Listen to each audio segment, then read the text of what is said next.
Don't worry. We're going to get this going. Everyone's like, all right, I'm out. This is stupid. Yeah, I don't blame you. It's not stupid. It just takes me a minute. I should have had this a little bit more prepared. Here, now we're good. All right. Here we go.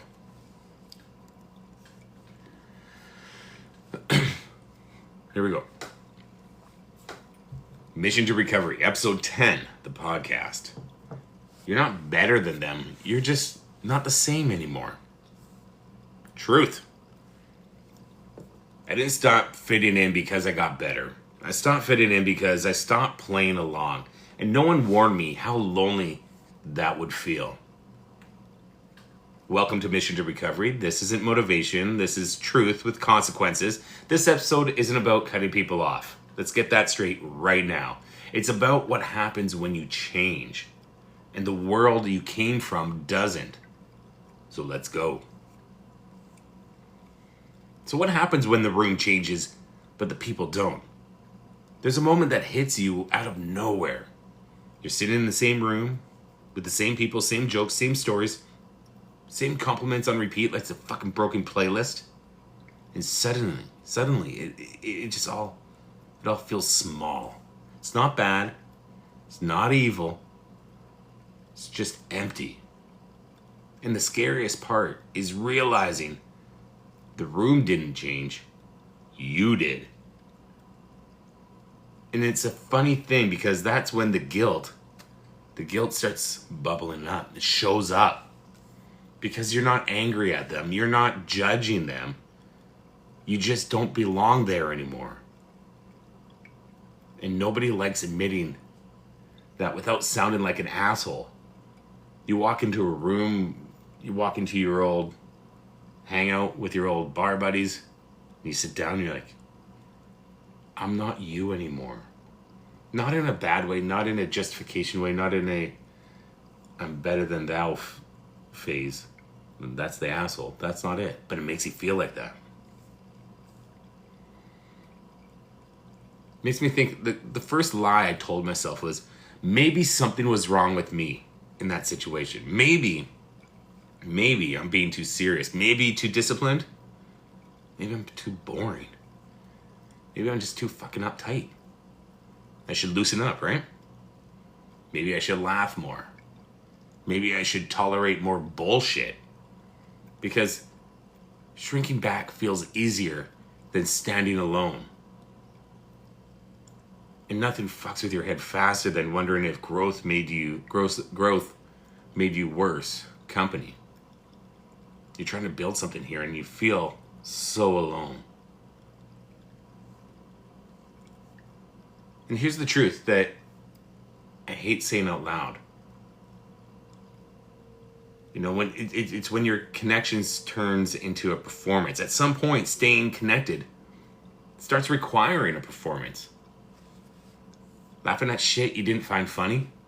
Not in a long conversation you didn't respect. Downplaying standards so no one felt uncomfortable. I did all this, and I wasn't being authentic. I was being polite. And polite is exhausting when it costs you integrity. Every time I left those rooms, I felt drained. Not because the people were bad, but because I wasn't being honest anymore. And that's where I have to live. You have to live in honesty with yourself. If you still like those rooms and you get along with everyone and you're being true to yourself and not drinking and staying the course, okay. I couldn't do that anymore. You know, that's where an ego trap comes in. And this is where people fuck this right up. They turn growth into arrogance. Yeah, that's when people really start slamming those fucking doors on you. That's the holier than thou attitude that sometimes people in recovery, they get a black mark for. You know, you get blacklisted, as it were, because, oh, he's going to come around here and judge us. You see that in your eyes, in the way you speak. Always telling someone, oh, you know, that's your third drink, fourth drink, fifth drink. I don't care how much you drink. I care about how much I drink. But not everyone is that. See, this is where it gets off track. This is where people fuck it up. They start thinking, I'm better than this. They're beneath me. I've outgrown these idiots. And yes, I've been guilty of these thoughts. That thinking will rot you from the fucking inside, because the truth is uglier and more humbling. You're not better than them. You're just not the same anymore. Instead of staying up till 2 a.m., drinking a case of beer, doing a bunch of blow, you're at home with your kids now. That's it. Doesn't make you better than them. It just makes you different. You're not the same anymore. And confusing difference with superiority turns growth into isolation real fucking fast. Because who wants to hang around with your stuck up ass? No one. And no one talks about this grief. Because losing relationships is the same grief as if someone was dying. You go through that. Because there's no betrayal. There's no big blow up. There's no dramatic exit. Nothing to simmer in that emotion and be like, yeah, I fucking hate that guy. Yeah, I hate him. I'm glad I'm not friends with him. It's just a slow realization that some connections were built around who you were, not who you're becoming. And that's okay. It hurts in a quiet way. There's a lot of people that, unfortunately, I'm not mad at, they're not mad at me. We just don't talk because they're drinking buddies. Let's call it what it was. It hurts because nobody did anything wrong. Leaving those relationships hurt because you can't blame anyone. It hurts because the nostalgia, it starts lying to you how good those times were. You remember laughing. You remember the fun. Not the cost of it. Not the damage. But the closeness. Not the fucking chaos that ensued. When I was talking with my counselors and me and my wife, we would have like a mediator, and I'm like, I wasn't that bad. Don't you remember all the fun times? And she had to remind me, yeah, but at what cost? Ryan, at what cost was that? Because I remember all the fucking bad times where you were passed out. Those were bad times to her. And I justified it by, well, I wasn't awake. How can it be bad? That's selective memory. And that will try to drag you backwards if you let it. So why does going back feel tempting as hell?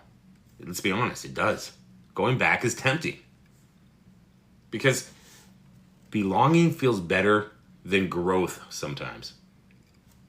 Who doesn't like to be a part of the group? Loneliness feels like failure. Am I doing this right? Because being understood feels safer than being aligned. Yeah. And your brain will whisper, just tolerate it. Just show up. Just don't make it a big deal. And that's how people betray themselves politely. Because now you're negotiating. If you're negotiating your standards like that, how long before you're back at that bar? Back on the pipe or whatever it is that you had. Back eating that huge cake. Not going to the gym anymore. I don't know what your thing is. For me, drinking. I'll be back. I didn't just leave. I just stopped staying too long. That's it. Here, this is important, okay? I didn't cut people off. I didn't announce a departure. I didn't burn bridges. I just stopped staying where I had to shrink. You know? I left earlier. I spoke less. I explained nothing. I didn't argue. I didn't preach. I don't save anyone. I didn't save anyone.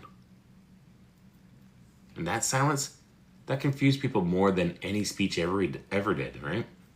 Oh, here's Ryan. He's showing up. Oh, he's not the loud asshole he once was. He's not dancing on the tables anymore. Yeah, I did that. He's not passed out at a bar.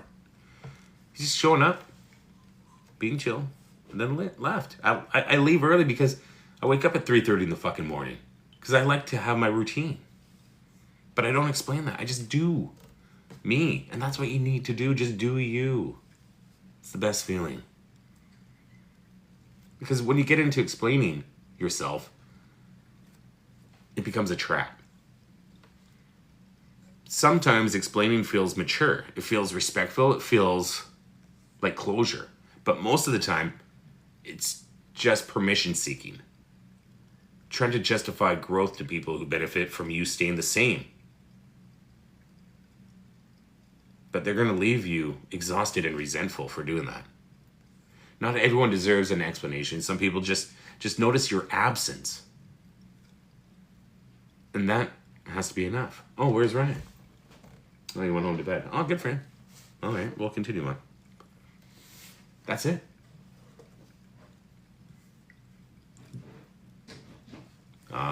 Little Missy's up. I'll be right back.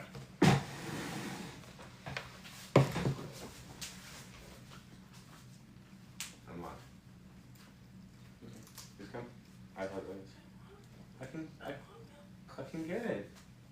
I'll just stand here. 1 second. I thought you were Adler.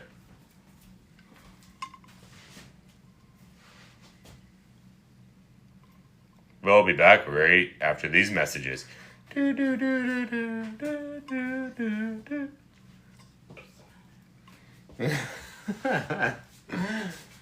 have an order. It's okay.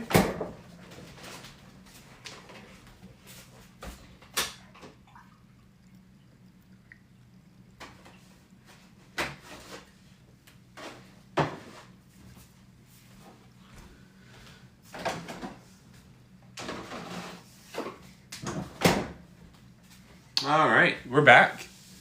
See, life happens. Life happens in this household. You can't deny it. It happens. It's all good. And we'll get back to your regular scheduled program after this.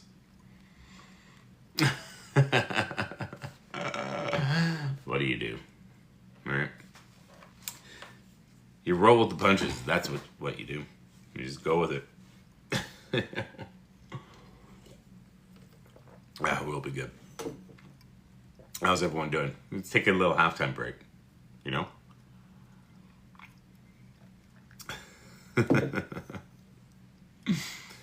How's everyone doing so far? You still with me? I see you. I see you, Lee. How you doing? Debbie, you just joined. Appreciate it. We're still doing the podcast. Just pausing for a sec. Yeah. We'll get there, don't we? I know, we're on a roll. So, Seattle or the Patriots? Who's going for who?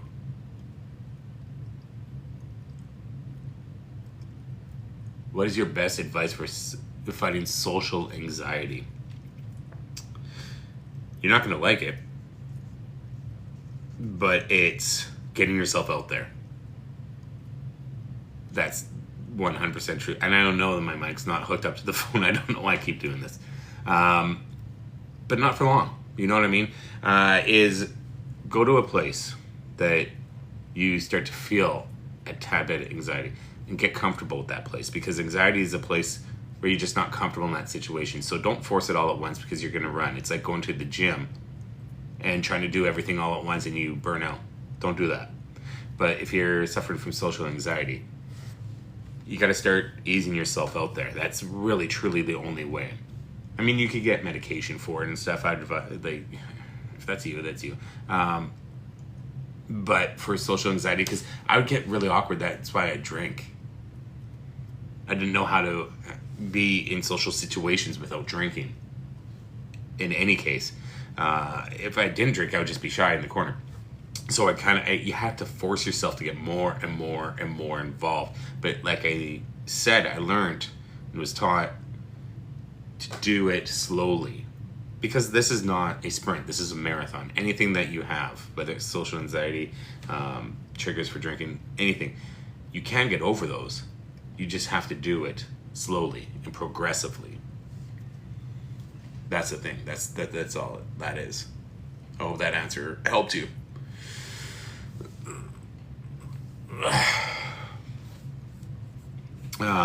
Yeah. Where are we at? No. Oh yeah, not too much longer. We'll get the podcast back rolling here in a sec. That was from Spider-Man about the social anxiety. And dude, super welcome. Or woman, or person. I don't know. Super welcome. All right.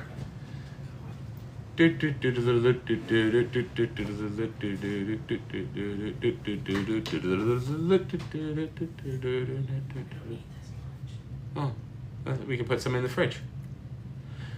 I love you. Ladies and gentlemen, it's Mrs. Carol. Give her a round of applause. Give her a round of applause. I'll put the thing back up. Give my wife. Oh, there she is. Oh, there she is. Okay. Oh, there she is again. I love you so much. You put up with all my bullshit. I'll come make it into your room later. All right. Where were we? All right. Back to your regular scheduled program. So there's loneliness that comes from, or there's loneliness that comes with alignment. And it's the cost that nobody brags about. Growth gets quiet. There's fewer texts, fewer invites, more empty space. It's true. My kids are my best friends now.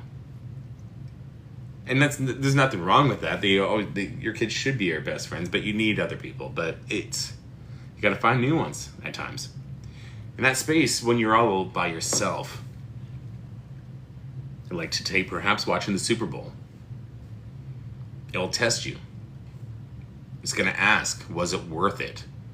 Are you sure you're just not being difficult? Wouldn't it be easier just to go back? Be more fun? That's where discipline shows up again, right? Not discipline to do more. Discipline to not undo yourself just to feel included. Because what would that look like? Sure, there's a lot of Super Bowl parties going around today. I could go and join and be the life of the party until I'm not. It'd be fun for a bit until it's not. What would that cost? Tomorrow? Feeling shitty? My marriage? My kids? It'd snowball. Staying humble without shrinking. This part took me a fucking while. You don't have to look down on people to walk a different path. Nor should you ever look down on people. You don't have to convince anyone. You don't have to announce growth. You just have to live in it quietly, consistently, without needing agreement. And that's fucking harder than being loud about it. It's harder than being righteous. That's harder than cutting everyone off. But it's clean.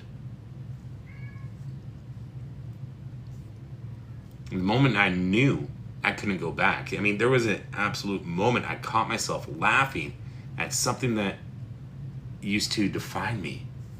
Not because it was funny, but because I just, it didn't fit anymore. That's when I knew I wasn't better. I wasn't worse. I was done pretending. So the final truth of episode 10, outgrowing people doesn't make you superior. Let's get that out right now. It does, however, make you lonely. And loneliness isn't a sign that you're wrong. Sometimes it's the price of alignment. You don't need to burn bridges. You just need to stop living on them. This is Mission to Recovery. Now go forth and kick ass.